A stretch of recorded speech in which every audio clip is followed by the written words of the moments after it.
welcome back to my channel. Today I teach us how to make this beautiful 8 pieces blouse, and this is my own version and it looks really beautiful. It's so beautiful and it came out so nice. So if you want to learn how to make this, quickly go to the tutorial and watch everything. Now if you're watching this is the cutting tutorial. I'll be uploading the sewing part of this video after this one. Alright, so like I said earlier, it's a princess dye bustier. So this is my princess dye bustier pattern. I'll be dropping a link in the description box to my very detailed video on how to make a princess dye bustier.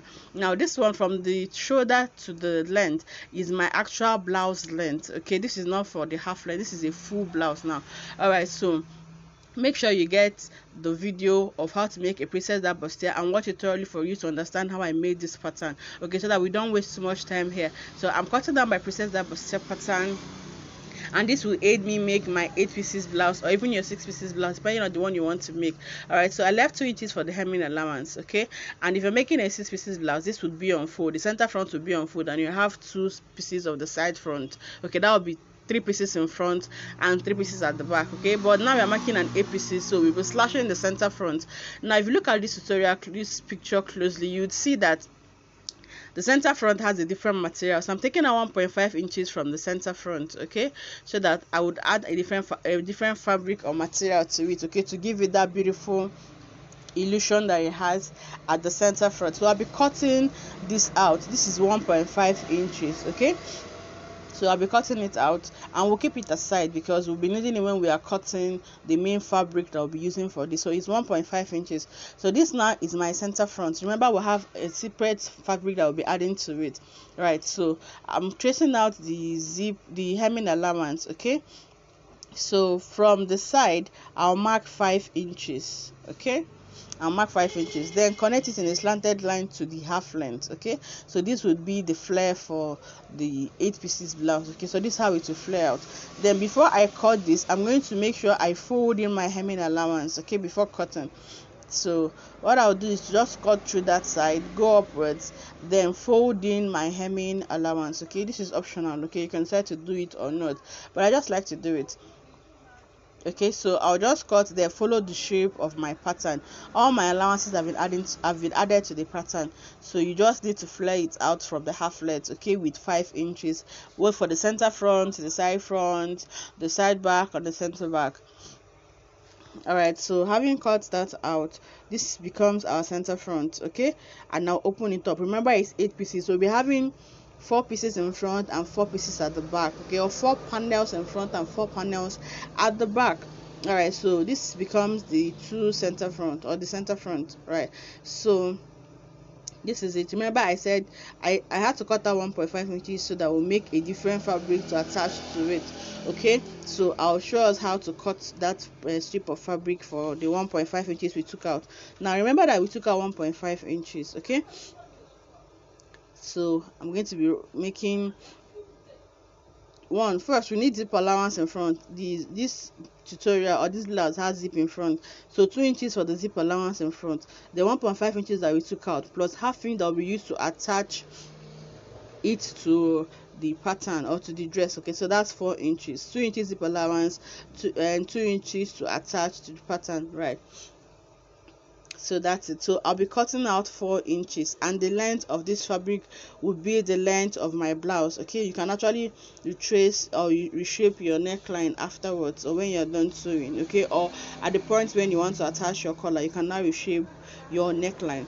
All right, so like I said, the width of this fabric is going to be 4 inches. Remember, 1.5 inches that we took out, plus half inch to attach it, that's 2 inches, plus 2 inches zip allowance, that's 4. So I have 4 inches for the width of this fabric, and the length is my blouse length plus 2 inches hemming allowance. So I've cut out 2 pieces, okay, one for the left hand side and one for the right hand side. So we'll go.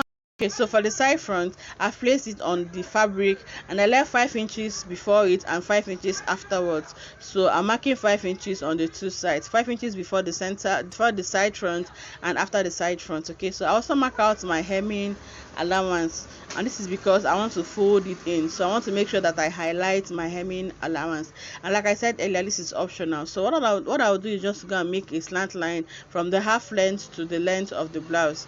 Okay, not not to the seam allowance, not to the hemming allowance, but you can also do it to the hemming allowance. It doesn't mean. So I'll just trim it out like so, then fold in my hemming allowance and cut it out. Okay, so if you're watching till now, guys, have you subscribed? If you're yet to subscribe, please subscribe to this channel. Yes, please do it right now. Yeah, all right, so please turn on your notification bell so that whenever I upload a new video, you'll be notified. Also, please help me to like this video and share it with your friends. Thank you for doing that.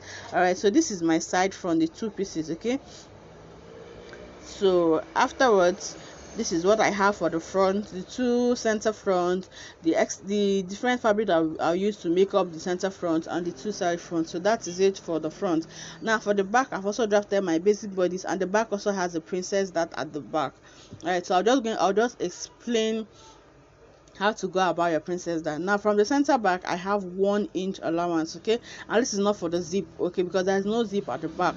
This is just for us to have an opening at the back, because like I said, we need to have 4 pieces at the back, or 4 panels, so the center back has to be into 2. All right, so that is it. Now this is my chest line, my half length, the length of the blouse, and the hemming allowance. Right, so like I said, the center front has to be opened up. Okay, and also we need that allowance so that we can contour the back, so that you don't have your zip bulging at the back. Right, so I've taken in my measurements. Now from that middle line you're seeing is my butt span line. Okay, I've marked it on the half length and on the length of the blouse. All right, and even on my seam allowance. So like we do for our princess dart bustier, from the shoulder I came down by 5 inches. Okay, I came down by 5 inches, so here is 5 inches. That's the same thing we did for the front, and if you see my princess dart bustier video, you would know this. Okay, so what I did, from that 5 inches, I used my ruler to connect. Okay, to just curve it out like so, you can see. Then I also came up by 1 inch on the other side towards the armhole area. Okay, just so that we don't have one part shorten.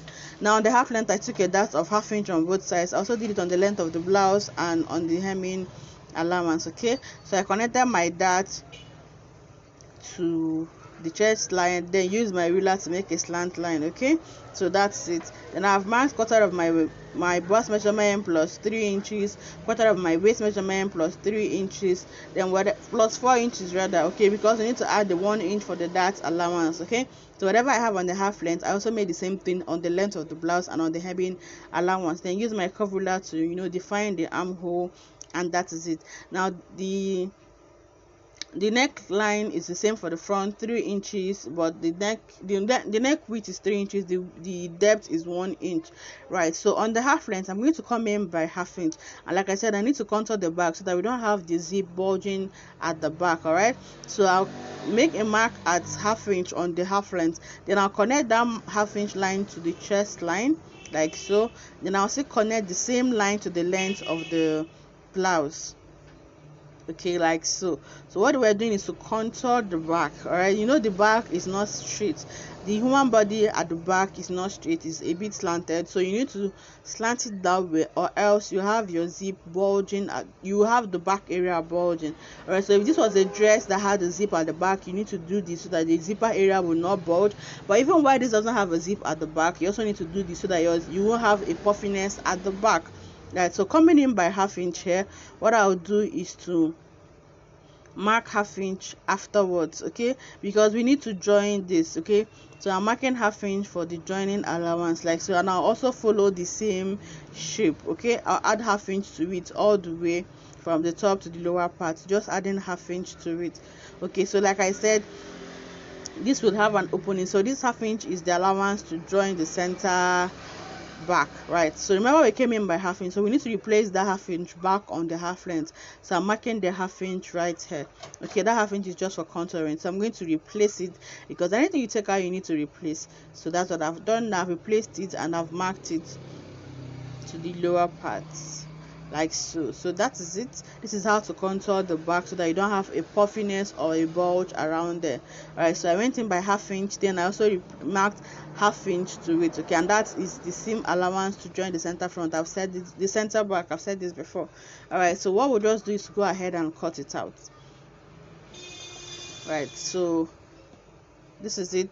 this is my neckline. Like I said, you just extend the neckline to that seam allowance. The neck width is 3, the neck depth is 1.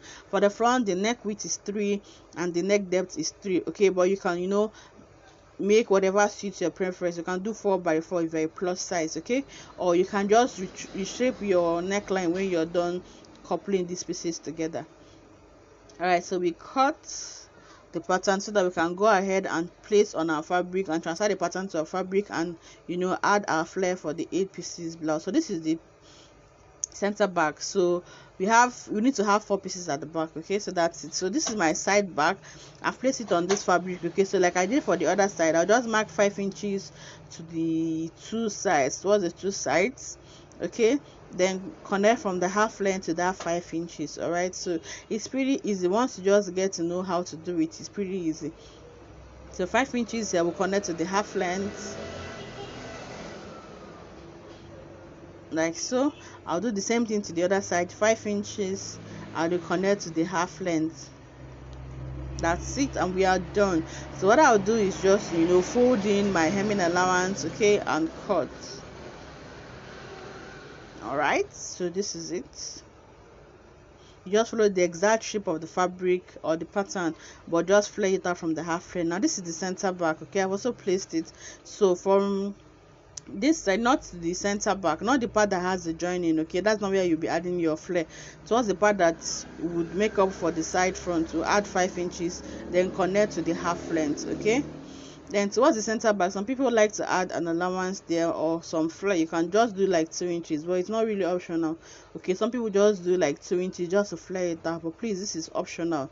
You can entirely forget about this part. All right, so I'm just doing it because people do it, so I can show you that you can also have a flare at the center back. Okay, but it's really optional. When I was doing this, I had to trim mine out because I didn't like the effect it gave.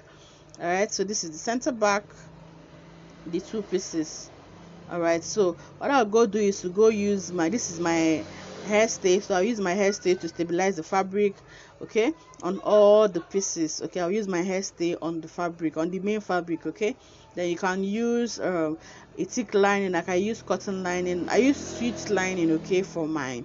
Okay, so everything I've cut here, I'll go and cut exactly the same thing on my lining. Okay, now this is peplum stay. Okay, I'll be using this peplum stay from the half length to where it flares out. Okay, just so that